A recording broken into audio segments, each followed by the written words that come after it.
morning, Americans are being urged to reconsider travel to China over fears of possible wrongful detention. It comes as Treasury Secretary Janet Yellen is set to visit the country this week.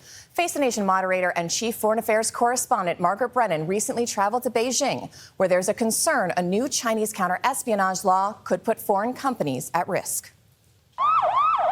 Chinese state TV broadcast these images of police raiding the Shanghai offices of U.S. firm Capvision. Chinese authorities claimed it was an ordinary law enforcement act. It's happened to 4 or 5 of our firms over the last couple of weeks. U.S. Ambassador to China Nick Burns told Chinese officials the U.S. is deeply concerned by this intimidation. These are punitive actions, and they're unwarranted.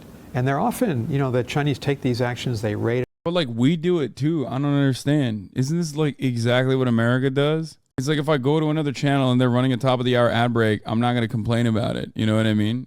Wait, when did we just do this? Even with TikTok, we didn't raid their corporate office. Huawei. Also, having them in front of Congress is like literally worse than that. What are you talking about? Held congressional hearings on TikTok. I thought Huawei actually committed crimes, though. I mean, corporate espionage is literally a crime for America, and it's a crime for China. It's just, I don't know if you know this, but like, it depends on what they consider crimes. You know what I mean? It's like what that government considers crimes. Yeah, being called before Congress is not as bad as a police raid. It's significantly worse to try to literally write legislation. Like, legislate a company out of existence is worse than like, oh, you might be violating some laws. Here, this is a police raid. Would you rather have your entire existence wiped out and forcibly sold to an American company, or have fucking, police show up at your house one time? An American firm, they fine them, they jail the employees. Bain and Mintz, other U.S. It's both countries doing the same old bullshit. Like, I think consulting firms have also been targeted. All of these companies conduct market research for Western firms to invest in China. It is part of President Xi Jinping's expanding control of the state and business, which may complicate his. Just described a congressional hearing as being forced to sell a company. There are two different things. Why do you think they had that congressional hearing? And what came of that congressional hearing? The express purpose of that congressional hearing was quite literally try to sell TikTok to a American company.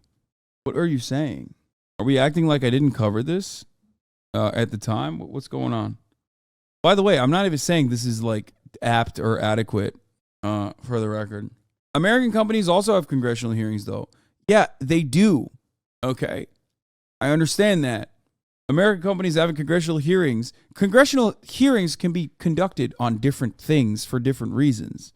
You get that, right? Like, I'm not saying across the board. I don't have an across the board perspective on it. That's why I told you that this was a congressional hearing that they had on TikTok with the specific purpose of trying to bully TikTok and push to sell TikTok to an American company. Attempts to court American investment. Burns says the issue is a broad new espionage law that cracks down on data collection, which opens up Americans to criminal prosecution for simply conducting what would be a normal business activity in any other country. Roberta Lipson runs a private hospital group in China where she has lived since the 1980s. American companies are concerned because of the ambiguity of the regulations and not really understanding what they're about. She used to urge for the government to regulate. Now she worries new restrictions will hurt medical research and argues it would be disastrous for both the U.S. and China if businesses pulled out. Being here makes us better. Being here makes us want to be better than all of the other competition. For CBS Mornings, I'm Margaret Brennan. In the end, this is another move to boost the nationalist fervor, which has been prevalent under Xi. Wish they would do this to Tesla. Dude, that'd be really funny. I think so, too. I do think it would be pretty funny if they did that to Tesla. Oh, come on, please. Just for funsies. Let's have a little bit of fun, dude. Come on. Intrigue in Copenhagen. A tale of high-stakes corporate espionage. After being wrongfully accused of spying for China, Professor wins appeal to sue the government. I'm very, very glad that we can finally put the government under oath to explain why they decided to do what they did, violating our constitutional rights. Professional Xiaojing Ji said in an exclusive interview to NBC News. The counter to this is simple, though. They'll say, in China, they can't sue the Chinese government. So this, bye-bye, I win. America better than China. That's what they're going to say. The EU also does this at this moment. Meta is being prosecuted by EU court for collecting data on EU users. I do think it's odd that they're like, we do this all the time as well. And then China is doing this and they're like going after American businesses. But then they're like, hey, you guy living in Arkansas, this is for you too. You know what I mean? This is going to hurt your HVAC business in Arkansas. Okay. China's coming after your HVAC business exclusively that operates in like the same zip code in Arkansas. Okay. They're coming for you next. It's like, okay. A top CEO and her security team were dining at this Copenhagen restaurant when they noticed something unsettling outside the 17th floor window. A drone seemed to be monitoring them. They had good reason to be paranoid. They were here celebrating the end of a 2.5-month investigation that found that the Chinese company Huawei had conducted this ham-fisted espionage effort to try to secure a $200 million contract. This was about more than just money. Telecoms networks are a critical part of any country's national security. The investigation revealed the extent of the alleged dirty tricks that a Chinese tech giant would deploy to get a piece of it.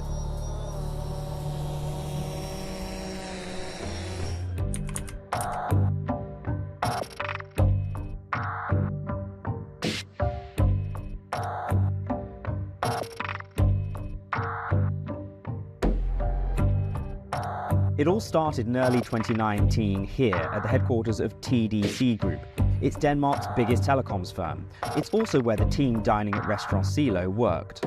At the time, this was early 2019, TDC had a tender offer out there for a contract worth more than $200 million to build their 5G telecoms network.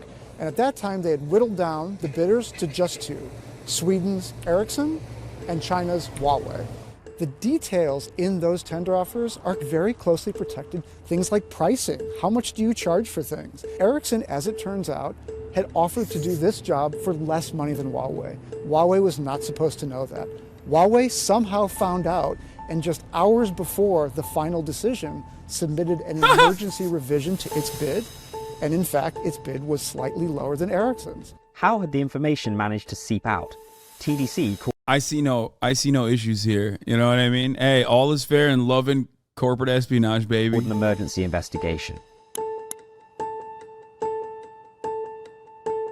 Within that decade, Huawei had leapfrogged other Nordic rivals, including Ericsson and Nokia, to become the world's biggest maker of telecommunications equipment. While not as big as Tencent or Alibaba, Huawei is a far more successful Chinese tech export. The company says that its technology connects over 3 billion people in 170 countries. The way they did that was not without its controversies, right? I've worked in the demolition sector as an estimator. That happens for every single bid, for every single project. Yeah, I feel like this is definitely a commonplace, but I don't know. Yeah, for many years, Huawei has been under suspicion by the U.S. government and others for potentially being under the control of the Chinese government. We saw with the Biden administration, No. which is said to be considering cutting Huawei off from all of its American suppliers. Huawei is a bad actor. There's a lot of intelligence suggesting. I mean, so is every fucking company. What the fuck? So is every Chinese company. It's so stupid. What? I love when they pick and choose like this. Also, what difference does it make, really? Also, newsflash, the damn near entirety of American companies also work with the federal government on a regular basis. Like, I don't get it. There's a reason why, I mean, for the record, there's a reason why in China, they have their own social media apps and their own versions of the same social media apps that you use here, including the ones that are Chinese, like TikTok. Part of the reason why they have this is because, you know, America does the exact same thing that they're saying China is doing here. That they're very close to the Chinese military and to Chinese intel. So controversy has followed Huawei wherever it's gone. But here in Denmark, Huawei was a trusted provider. Huawei had worked with TDC since 2013. So for many years, Huawei had supplied the key equipment that TDC used for its 3G and its 4G networks. Huawei had an office on this campus, and many of its engineers badged into TDC every single day to service the network. It was seen as a trusted provider. TDC becomes very alarmed because it's clear that somebody has leaked to Huawei Ericsson's sensitive information. TDC begins an investigation focused on potential insiders, potential hacking, and also potential eavesdropping within their offices. And in fact, a sweep of the boardroom found microphones hidden in the boardroom. These are some of the most sensitive types of investigations because in this case, maybe 5, maybe 10 at most people had this information. What do they find? What they find is that the head of special projects, a guy named Dov Goldstein, they find very quickly that he had leaked this information to Huawei. The investigation as such was fairly straightforward. However, when they requested CCTV footage of Dov Goldstein's comings and goings, Dov Goldstein finds out and he confronts the executive team at TDC. So there was a leak within the security investigation. This heightened paranoia even further. The security team decides we can't trust our own environment. We need to leave. We need to take our evidence. They seize the executives' phones. They seize their laptops. This is a very serious investigation. They realize we can't hold that information here. We need to take that evidence to another place, a secure location where we can conduct this investigation. So if you look up there, that big brown building is the Plesner Law Firm. That's the building where TDC Security Group, moved their investigation. They booked a conference room on the 15th floor of these law offices as the secure place to conduct the rest of their investigation. But it quickly sort of went awry. That same night that they moved their investigation from TDC headquarters here, Plesner's computer network came under sustained hacking attacks. The next day, after midnight, a security guard noticed a drone hovering outside the same 15th floor window where the team was working. One of the reasons they saw the drone, it had lights on it. This is fucking nuts, dude. Holy shit. God damn. There's zero proof that Huawei's equipment has been used for state espionage or that has backdoors for China's state interests. I mean, apparently had lights, which adds even more levels of intrigue to it, because if you lit up that room at that time with the blinds not drawn, you like, this is a bit hard for me to say that that's not happening at all. You know what I mean? I think any Chinese company is still ultimately, at the end of the day, going to be 100% controlled by the Chinese government. They are allowed to exist at the behest of the Chinese government. Do with that information what you will. I don't even necessarily have a problem with that. I've said this before. In China, the government controls corporations. In America, the corporations control the government. You would have seen the full timeline of this team's investigation. The paranoia heightened. Members of the security team started to notice the same strangers popping up around town, appearing to follow and photograph them as they ate at restaurants or entered and left their homes. Even TDC CEO Alison Kirkby seemed to have attracted a persistent tail. To make matters worse, Huawei managers had written to the Danish Prime Minister warning that should Huawei not get the TDC contract, it would, quote, severely affect other Chinese companies' investment confidence in Denmark. The Prime Minister's office didn't comment. It's pretty funny when they say this. It's like, what do you mean? Like, this is so incredibly fucking normal. Like, what are you talking about? America literally sidestepped a pre-existing French submarine contract with Australia and said, no, we're America. We're making the nuclear submarines. Fuck you. Suck my dick. Very openly, as a matter of fact. Looking at this and going, wow, this is blackmail. Unacceptable. It's fucking bullshit. Is ridiculous. What are you talking about? We literally do this like nonstop. I mean, we also, yeah, Edward Snowden, for the record. Remember Edward Snowden, guys? American citizen Edward Snowden, who's now a Russian citizen Edward Snowden, who lives in exile. Here's how the NSA spied on Cisco firewalls for years. A special attack tool let intelligence officers monitor encrypted VPN traffic. Edward Snowden leaks revealed that the NSA had the ability to spy on Cisco firewalls traffic for years, but just how did the agency do it? We now have a clearer idea. An analysis of data from Equation Group hack shows that the NSA used a specialized tool, Benign Certain, that used an exploit in Cisco's Internet Key Exchange implementation to extract encryption keys and read otherwise secure virtual private network data. Cisco has confirmed the attack and compromised multiple versions of his old PIX firewalls, which were last supported in 2009. Now, spied on Cisco firewalls is a funny way to say this still persists. They also have backdoors. I mean, I don't know. I feel like it's very, very, very common. The reaction was swift. Just like applying pressure. Oh, here, Ericsson pled guilty and paid over $206 million following a breach of 2019 FCPA deferred prosecution agreement. Foreign Corrupt Practices Act. They were bribing, falsifying books and records, and failing to implement reasonable internal accounting controls in multiple countries around the world. I mean, corporate espionage from the Western world is super commonplace. Corporate bribery in the Western world is super commonplace. This goes one step beyond what is already allowed and legally permissible, which is interesting when you consider it. Same with surveillance technology and offering whatever federal government you exist under backdoors into whatever the fuck you're doing.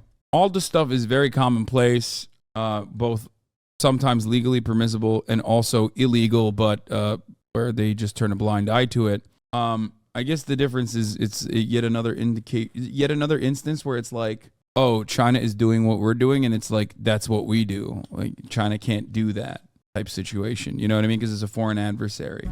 Goldstein left the company. The investigation found he had allegedly leaked Ericsson's secret information to Jason Lan. He led Huawei's operations in Denmark, and investigators determined had essentially cultivated Goldstein as a source. He returned to China. With the I know you can see the monitors. It doesn't matter. It's okay. It's just this monitor, which is literally my main monitor. Possibilities identified, the Secretary General was called. Ow. They gathered here at Restaurant Silo. Alison Kirkby reflected on the paranoia that had enveloped them and cracked a joke about when she'd next see a drone. Minutes later, a drone reappeared outside the window. The security team watched as it descended to the street below. Men in a white van grabbed it and sped away. And the contract? Ericsson still won it. No criminal charges were filed as a consequence of the affair. Goldstein declined to comment. Ericsson declined to comment. A lawyer for Jason Lan said his client believes that he has acted in compliance with all applicable laws and that his relationship to Dove Goldstein was of a professional nature and one that was appropriate in the circumstances. Huawei said in a statement, Huawei complies with applicable laws and regulations. Why did they change the person who's reading? What? That's odd. It's just like, what the fuck? It's just a company statement. And strives for the highest standards of business conduct. We deny any wrongdoing. TDC said in a statement, we recognize some of the things in Bloomberg's findings from our own files. None of the employees directly mentioned by Bloomberg work for the company today. You can find the full story on businessweek.com.